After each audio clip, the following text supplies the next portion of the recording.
हमारे आज के विषय को आप इस प्रकार समझ सकते हैं कि आप एक अंधेरे मार्ग से होकर आगे बढ़ रहे हैं। आपने हाथ में एक टॉर्च पकड़ी हुई है जिसके प्रकाश की सहायता से आप अपने मार्ग को प्रकाशित करके आगे बढ़ सकें। अचानक आपको बगल से एक आहट सुनाई देती है और आपका ध्यान उस ओर जाता है। आप उधर देखना शुरू करते हैं तो स्वाभाविक है आपने जो हाथ में टॉर्च पकड़ी हुई है वो अब मार्ग से हटके आपके उस ओर ही उसका प्रकाश भी आप ले जाते हैं, क्योंकि अब आपके मार्ग पर, आपके रास्ते पर ना ही प्रकाश है, ना ही आपकी दृष्टि है, ना ही आपकी सजगता है। तो आपको रुक जाना पड़ेगा और अगर आप आगे बढ़ते रहेंगे तो कोई दुर्घटना हो सकती है, गलत जगह पैर पड़ सकता है, आपको चोट लग सकती है। इसी प्रकार आप समझें कि आपके मन में भी निरंतर बहुत सारी आहट चलती रहती हैं। ये आहट होती है आपके विचारों की, आपकी वृत्तियों की, आपकी इच्छाओं की, कामनाओं की, वासनाओं की। ये जो आहट है यही आपके ध्यान को आपकी पढ़ाई पे से दूसरी ओर ले जाती है। आप पढ़ रहे हैं या फिर आप अन्य कोई कार्य भी कर रहे हैं, अगर मन में विचार उससे विपरीत आते हैं तो आपके चित्त की वृत्ति बदलती है। इसको योग में वृत्ति कहा गया है। वृत्ति शब्द बना है व्रत से।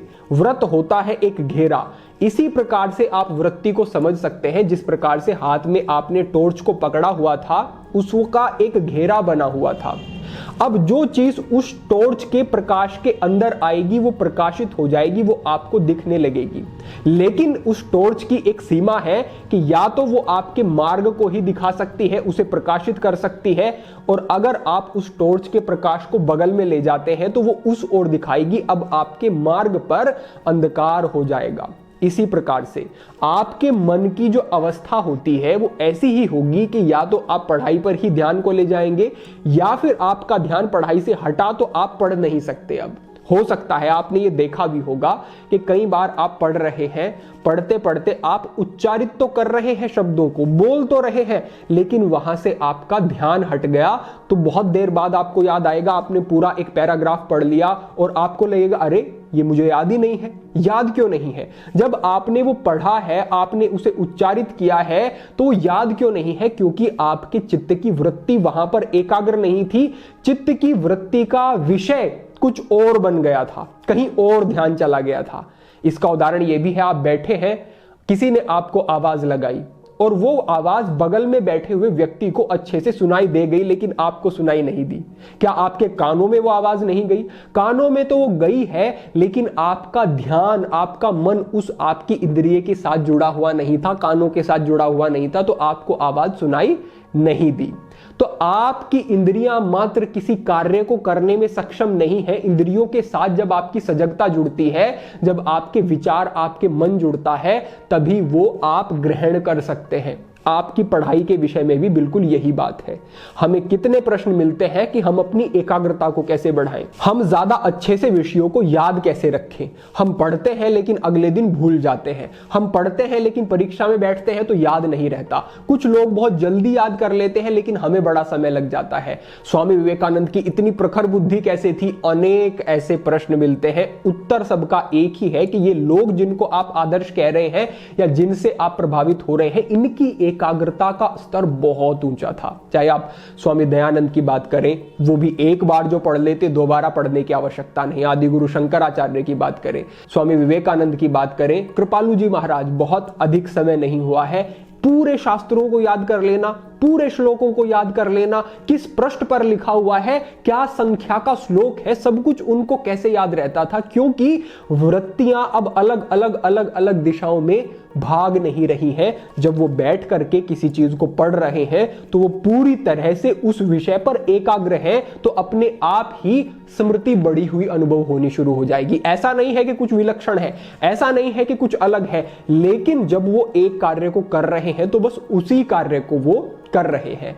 अभी कल की ही बात है, हम एक फिल्म देख रहे थे, रामानुजम।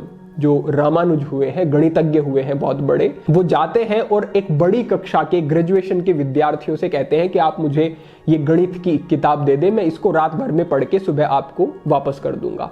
वो उसे लेते हैं और रात भर में उसे पढ़ते हैं। अगले दिन वो विद्यार्थी आकर के उनसे पूछते हैं कि क्या आपने वो देख ली किताब? कि हाँ मैंने पढ़ ली। कि तुम मजाक कर रहे हो, कैसे पढ़ सकते हो इतनी जल्दी कि आप हमसे कुछ भी पूछ लें?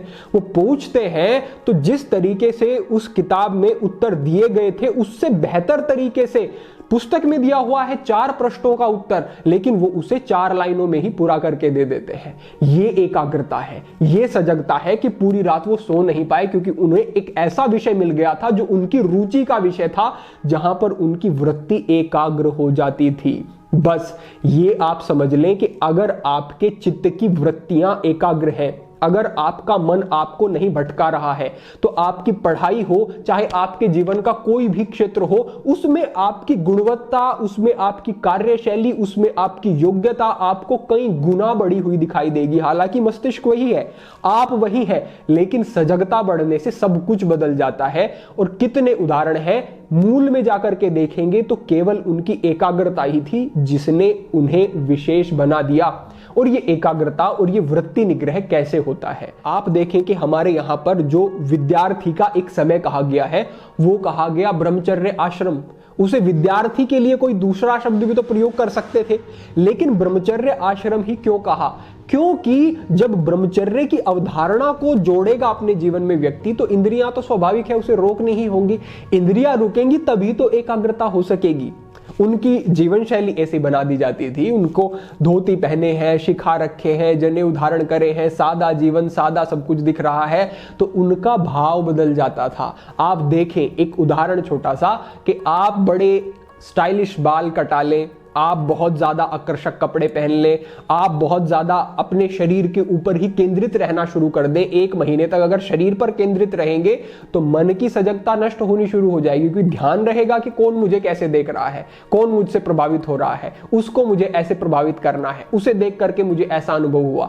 ये शरीर के तल पर जब विचार होने शुरू हो जाएंगे तो सजगता पूरी आपके जीवन के विषयों से हट जाएगी। तो इसे कहा ब्रह्मचर्य आश्रम के एक ब्रह्मचर्य का जीवन जियो, वृत्तियों को अपने नियंत्रण में रखो और एक सादा जीवन जियो। अगर ऐसा व्यक्ति करता है तो एकाग्रता बढ़ जाती है। आप थोड़ा बैठें और विचार करें कि ये समय मेरे लिए अति महत्वपूर्ण है और ये मेरे जीवन को दिशा देने वाली आधारशिला है मेरी, जो मेरी विद्या है, जो मेरी पढ़ाई है।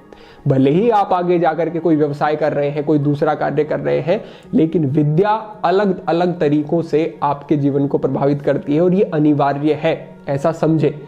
ऐसा विवेक रख के जब आप इस बात पर ध्यान देंगे जो हमने कहा और इस पर थोड़ा मनन करेंगे, तो पाएंगे कि हाँ, इस विषय पर ध्यान देने से बड़े बदलाव हो रहे हैं।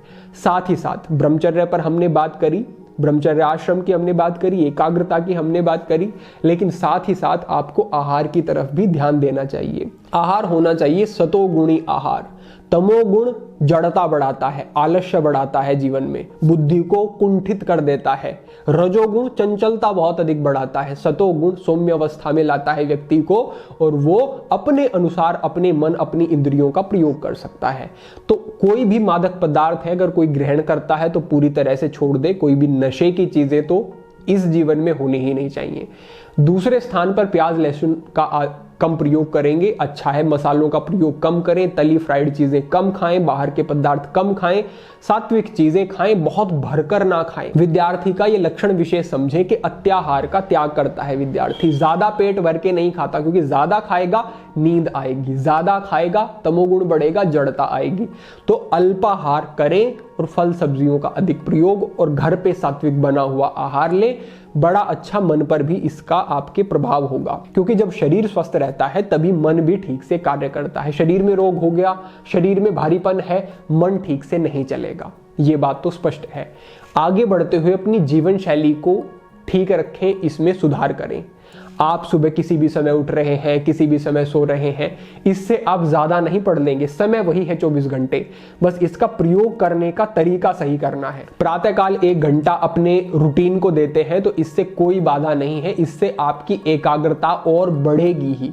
और ब्रह्म मुहूर्त में उठ के अगर आप पढ़ते हैं तो ये आपको और अच्छे परिणाम देगा, क्योंकि रात भर में सो करके आपकी वृत्तियां रुकी हुई हैं, आपके मन में कोई विचार नहीं थे, तो सारा कुछ अब इरेज हो गया है, खत्म हो गया है, जो पिछले दिन का बहुत सारा आपके मन पर भार था। तो ऐसे शांत मन से पढ़ेंगे तो ज्यादा अच्छा पढ़ा जाएगा। तो अपने रूटीन को अच्छे से बना करके रखें। जो कठिन सब्जेक्ट्स हैं उनको आप सुबह पढ़ेंगे, बहुत अच्छा आपके लिए वो रहने वाला है। तो इस तरीके से थोड़ा ध्यान दें। और कुछ योगिक क्रियाएं निश्चित रूप से होती हैं। आपकी अगर ऐसी जिज्ञासा रही कि क्या यौगिक अभ्यास है जो आप अपनी परीक्षा के दौरान या परीक्षा से पहले करते हैं, मन शांत रहेगा, मन पर भार नहीं रहेगा, चिंता तनाव से मुक्ति रहेगी। अगर ऐसी आपकी जिज्ञासा होगी तो कमेंट के माध्यम से आप रखें, शीघ्र ही उस विषय पर भी मार्गदर्शन किया जाएगा। लेकिन जो प्रमुख हमारा प्राथमिक सिद्धांत है, जो हमने पहले ही आपको कहा, अपनी वृत्तियों और अपनी मन की अवस्थाओं की तरफ ध्यान दें, आपको विशेष लाभ होंगे। अपेक्षा है कि ठीक प्रकार से आपको ये विषय समझ आ गया होगा। भविष्य में अन्य महत्वपूर्ण विषयों पर मार्गदर्शन होता रहेगा। सभी के लिए प्रार्थना, सभी के लिए मंगल कामना। आज के लिए इतना ही। ओम नमः शिवाय।